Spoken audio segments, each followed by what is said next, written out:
So, anong hinahanap mo sa isang lalaki? Basta matured lang, sir. Tapos, kalog din naman. Mabait. Anong trabaho? Kahit ano, sir. Basta marunong trumabaho. Ho, ho, ho, ho, ho, ho! Malapit na ang Valentine's Day at parang malungkot itong mga kasama ko dito ngayon, mga staff. Shari, kumusta maging Valentine's Day mo? Nga sir. Wala akong ka-Valentine, sir. Walang ka-Valentine's? Sus, Mario Joseph, umiiyak na. Pero bakit ayos na ayos ka palagi kung walang ka-Valentine's? Wala ka pang boyfriend? Wala, sir. Talagang totoo, naiyak na siya. Ano bang hinahanap mo sa lalaki? Hindi sa nagmamakaawa ka sa mga magkaroon ng boyfriend. Yun lang bang napag-usapan lang? Ano ba yung mga lalaking hinahanap mo na maging karapat-dapat sa'yo? Ano mga ugali? Kasi sir, lagi na lang ako niloloko ng lalaki. So, unat sa lahat. Lagi kang niloloko. Lagi, sir. Hindi natatakot sa inyo, sir. Uy, paano ba naman matatakot dahil patago ka pag nakipag-boyfriend? Oh, di ba? Sinisikreto mo. Uy, sir, hindi ko sinisekreto, sir, ah. Oh. Pero yun nga, sir, syempre ang pinaka hinahanap ko sa lalaki at yung hinahanap din ng mga babae, sir. Respeto, loyal, faithful. Faithful. Pareho lang yon. Loyal, faithful. Ano Loyal, pa? faithful, sir. And syempre po, marespeto at may takot po sa inyo. Wala na kasi akong tatay kasi sa rap yung Hindi, yung bulsa. Anong klaseng bulsa ang kailangan? mga 3 wallet kailangan dito. Ano yung bulsa ng pang-engineer o bulsa ng pang-negosyante? Pwedeng sabay na, sir. Oh. O hindi ako manloloko, ah. Hindi, yung totoo na lang talaga. Ano bang klaseng lalaki? Anong line of work? Ano ba siya? Professional, negosyante, or kahit na anong trabaho niya basta't mabait siya? Yung mga ganun tipo. Ano ba yan? Ang hirap naman ng question niya, sir. Pero syempre, ang gusto ko, sir, pangarap ko dati talaga na maging jowa talaga. Piloto po. Piloto! Ayan, no? Mga piloto. Piloto talaga, sir. Piloto talaga. Ba't piloto? Dati PNP, sir. Pulis dati. Dati nahuli mo ako, may pulis. Oh, ngayon. Nahuli mo yun, sir. Oh, ngayon piloto. Ngayon, sir, piloto. Gusto ko. Pero wala akong jowa na piloto ngayon, sir. Bakit? Walang nag-attempt. Wala, sir. Mga piloto dyan, ha? Pero dapat yung piloto na hindi ako iiwan sa ere. Mga piloto kadalasan, mga syota dyan, mga flight stewardess. O bakit?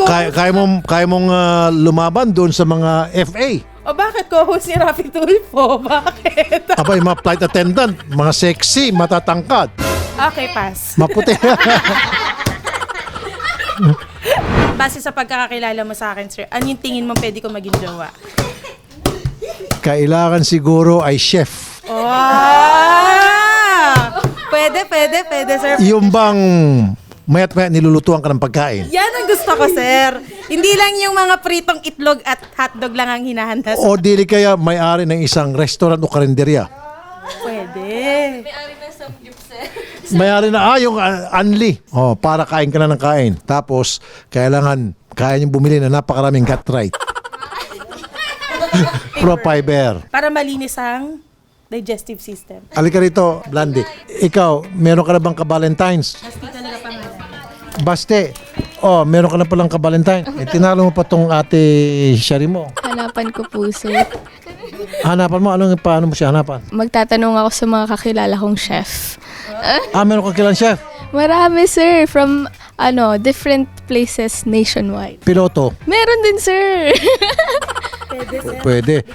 Sabi ko nga, paano siya makipaglaban sa mga FA na mga sexy? Sir, naman yan? Sexy sila, pero mas maganda si Ate Shari. Sabi ko sa'yo. Dapat ilibre mo to palagi. Gusto mong kape? Klein, halika rito, Klein. Sir, yan ang single, sir. Etong si Klein, sertipikadong virgin.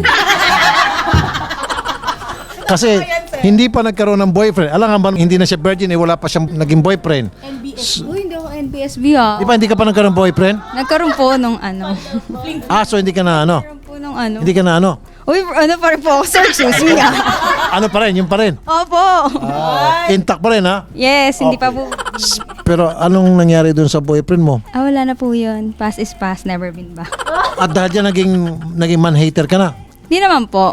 Di pa po nakikita yung hinahanap ko.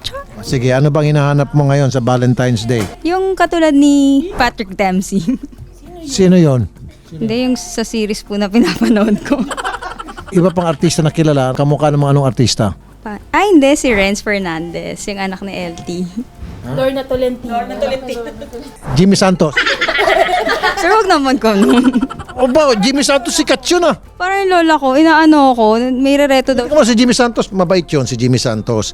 Pag nakikita ako noon, binabati ako noon. So, ano na lang qualification? Siyempre, matalino. Char. Pogi. Tapos, responsible. Hindi yung ako yung kikilos para kung family. Ano dapat trabaho? Pwede doktor. Char. Doktor, pwede. Siyempre, dapat tatapatan yung beauty mo. Kumbaga, ayoko lang kasi mag-agad-agad. Hindi, ang hinanap ko kasi yung talagang siya na, tapos yung, ayoko yung nakikita ko sa surroundings ko, yung nangyari sa kanila. Ayoko mangyari sa akin. Ano yung surroundings na nangyari sa kanila, ayaw mo mangyari sa'yo? Responsible na lalaki. Mga complainants, ayaw mo matulad doon. Yung mga ganun po. So, ngayong Valentine's Day, malungkot. Ay, hindi, masaya ako, sir. Kahit single ako, masaya ako. Pero pag dumating doon, darating yun. Dadating din siya sa tamang panahon at ibibigay naman yun ni Lord. Kay, ano ka rito? Si Kay. Yan na, sir. Ano Kay? Hindi ka makatingin ng Ano? Ito, alam niyo po, ito si Kay, marami nagsasabi sa akin, kung anak daw ito ni Max Alvarado. Tatay ko, sir. Tatay ko po Hindi yun. nga tanong may mga nagsasabi. Ha? Hindi po. Favorite ko na artista yon si Max Alvarado. Inabutan ko yun eh. Kasi talagang magaling umarte yun. Ay, di mo pala kanon si Max Alvarado. Sir. Ano ba hinahanap mo sa Valentine's Day na magiging partner mo? Sir, hindi na naghahanap. Ha? Meron na. Meron po. Sino mas magaling sa inyo ni Odette? Parang si Kay. Ano ganito, Odette? Masyado akong mabait, ate. Parang ito expert eh. Oh. Idol, sir. Paano siya parang innocent effect pero hindi naman. Okay, kaninong girlfriend mas maganda? Girlfriend niya o girlfriend mo, Odette? Hindi ko po na... Sa akin, syempre. Tinanong ko yung girlfriend mo para kilatisin ko nga. Saan ba nag-work girlfriend mo? Sir, taga-Olongga po siya. Okay, malayo. Long distance relationship yon. Paano mo malaman na hindi ka niloloko? Ano pangalan niya? At ito. Ito. Ayan. Oh, maganda. Napulot mo na ito dyan sa Facebook eh. Naku, Odette. Talo ka, Odette. Oh, ito kay Ate Odette. Sige nga, compare nga natin. Oh! Sige mga netizen, sino mas maganda dyan? Aba, walang kakabigin, walang tutulakin. Kay Odette. Kayo po mga netizen, sino maganda dyan? Aba, okay. Sige. Ilang taon na kayo, Kay? Sir, 9 months pa lang. Bago pa lang, pwede pang magkagulot, magkakahiwalay. Hindi naman nag-away, sir. Medyo lang. Tampuhan, ganon. Pero bantay-bantayan mo, kasi LDR, baka mamaya may ginagawa na dun sa Olongga po. May tiwala ka dun, sir. Important yun, dapat may tiwala, trust. Kasi kuminsan yung selos, lalo pa kung sobra, nakakasira. Yung selos, normal lang yon. Para sa akin, healthy yun na magkaroon ng selosan sa relationship kasi it's a sign of love and concern. Kaya nagsiselos yung isang tao sa kanyang partner. Pero pag sumobra na, unhealthy na yon, dahilan para magkasira yung relasyon na magkasintahan. So, huwag masyado seloso. Hindi naman po. Matatali ka rito. Ikaw, hindi ka naman seloso. Hindi po talaga, sir. Ilang taon na kayo ni Ann? 5 years na po. Eto, kumusta ang love life mo, Rose? Masaya, sir. Ilang taon na kayo? 1 year and 2 months po. Happy ka naman? Opo, sir. Hindi ka inaaway? Hindi po. Hindi naman. Loyal naman, sir. Hindi siya babayero? Hindi po. Bawal din po sa akin. Paano mo malaman? Bawal kung malaman, kung mahuli, pag hindi mahuli. Naman, sir. Pagdating po kasi sa trust, sobrang ano niya din po kasi. So, parang update po siya palagi. So, wala naman po kami masyado nagiging problema when it comes sa mga girls. So, hindi LDR. Ay, hindi po, sir. Ruby, kumusta itong darating na Valentine's Day mo? Ano mangyari? Wala, sir eh. K-drama lang ako, tapos abang ako yung pa-10K mo. So, ibig sabihin, blanco, malamig. Malamig, sir. Kasing lamig niya. Oh, abat, iniwan ka. Dati pa yun, sir. Sige, anong qualification ng isang lalaki na gustong lumigaw sa'yo? Ano dapat siya? Gusto ko sana, sir, yung basketball player. Pero talaga, Mga anong height? 6-footer, sir. Kasi syempre, maliit ako, di ba? Maliit ka, tapos gusto mo Gusto ko yung 6-footer. matangkad, sir, oo. Eh di ba hanggang tuhod ka na lang? Para lang kami, sir, ganun lang siya. Okay, babe. Sabi mo, ano yung hinahanap mo sa isang lalaki? Gusto ko kasi talaga yung katulad ng tatay ko, yung Okay. nagluluto. Aba. Kumbaga, ginagawa talaga kaming prinsesa ni nanay tsaka ni ate. Ganun Okay. po. Very nice. Tama nga naman. Okay, so umahanga ka doon sa papa mo, yung mga qualities na kita mo sa papa mo, gusto mo ganun din dapat sa maging boyfriend mo. Opo, sir. Siya talaga yung role model. Approve. Ito si Nika, mukhang marami tong boyfriend eh. Wala, sir. Wala po. Wala ngayon. Wala po. Bakante. 2 years ng single. Baka naman, guys. 2 years na. Opo, 2 years. Anong nangyari? Wala eh. Hindi po nag-work. Sino yung dahilan? Wala naman po. Ba't hindi lang nag-work? Hindi na lang po nag-work. So, nag-decide kami na mag-part na lang po ng ways namin. Alam ko na baka hindi nag-work kasi kailangan ng robust. Hindi, iba yun. Iba yun, sir. So, ano hinahanap mo sa isang lalaki? Gusto ko kasi, sir, yung mabait. Tapos mga type ko yung mga basketball player, yung mga 6-footer, gano'n. Pareho kayo, 6-footer. Oo. Alam mo ba yung mga basketball player, mga playboy yun? Hindi man lahat, pero marami sa kanila. Kasi habulin ng mga babae, yung mga basketball player eh. Gusto mong magtyaga, gusto mong magsapalaran. Kung may darating naman, sir, why not? Pero kung wala, okay lang din. Bahala na. Bahala na. Go with the flow lang, gano'n. Ayaw mo mga tennis player. Okay lang, sir. Kahit basta yung mabait, yung willing mag-effort. Anong klase effort? Siyempre yung matanda na tayo, yung tipong, siyempre, bibigyan ka ng time. So ibig sabihin yung dati mong boyfriend, hindi ka binibigyan time. Parang ganun na nga. Paras kasi kami graduating student that time po. Okay, so kailangan magbibigyan ng time. Yun naman talaga importante dahil kung walang time sa yung boyfriend mo, ba't pa kayo magsama, ba't pa kayo maglokohan at pagpapatuloy ng relationship kung wala palang panahon sa isa't isa? Tama naman po yun. Ranet, alam ko may boyfriend na to eh. So, saan ang date niya ng boyfriend mo? Baka dyan lang, sir. Wala pa pong plano. Editing pa kami nun, sir. Kumusta naman? Okay. Kumusta siya? Okay naman po. Ilang taon na kayo? Magti 3 years na po. Kadalasan, ano bang pinag-aawayan ng mga kababayan, mga katulad mo, mga kabataan, mga millennials, ano bang pinag-aawayan? Pag ginagabi, sir, di na kami nakapagkita lagi.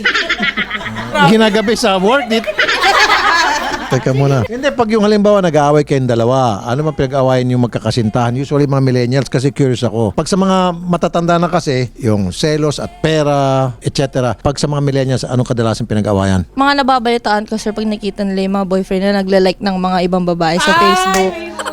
Ganun. Mabait naman ito, responsable. Opo, sir. Angie, halika dito, Angie. Hanapin mo ng jowa. Angie. Ito. Ito. Alam niyo po, mga kapatid, si Angie ay habulin ng mga foreigner. Totoo yan. Totoo po yan. Kapag meron po kami mga complainant na papasyal dito ng mga Amerikano, ang tulis ng tingin sa kanya, exotic beauty nga naman. In fact, meron yung isang Amerikano, Si Russell po. RJ Russell. halos matunaw si Angie sa katititig niya. Kumusta ka na? Ayos lang po, sir. Wala na akong balita dun kay RJ. Hindi si RJ, kung hindi yung boyfriend mo ngayon, meron wala? Wala po eh. Ano nangyari? Ngayon po, trabaho muna, sir. Pamilya muna! Yeah! Ilan na naging boyfriend mo? Wala pa po. Virgin ka pa? Yes, So anong hinahanap mo sa isang lalaki? ano po, basta matured lang, sir. Tapos, kalog din naman, mabait, responsible. Anong trabaho? Trabaho. Kahit sir, basta marunong trumabaho. Oh.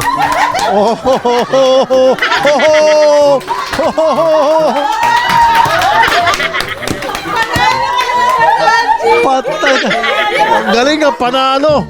Panalo. The best na sagot yun. Simple lang. Ito yung kicker. Ang galing talaga. Sir, ano mapapayo mo sa mga gustong manligaw sa akin? Aba, bahala ka. Buntot mo, hila mo.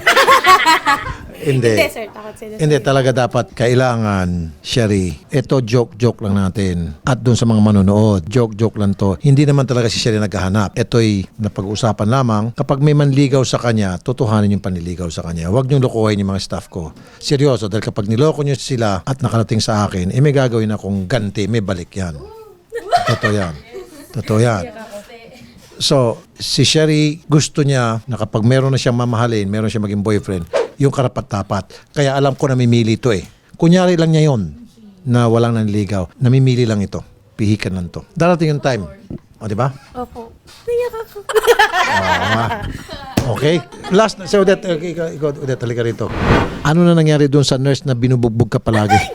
Wala na sir, may family na po siya. Hindi ka napag-usapan po ito dahil ayoko na sa staff ko pupunta rito na ako po ay tagapagtanggol sa mga inaapi, binubugbog, minamaltrato, battered husband, battered wife.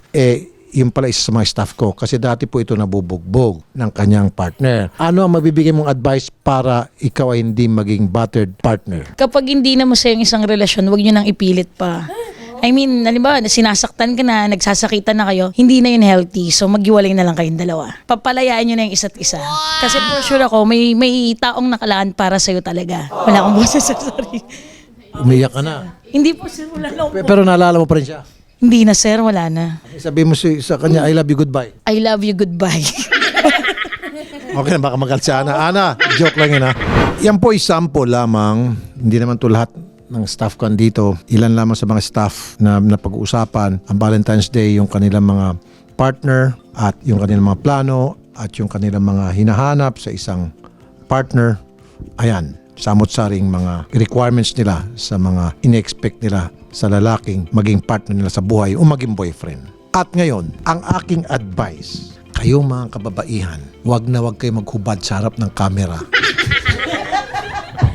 Wag na wag niyo po talagang gawin yan. Rule number 1, wag ho kayong maghubad sa camera ng iyong boyfriend. Rule number 2, wag ho kayong magpa-video call na nakahubad.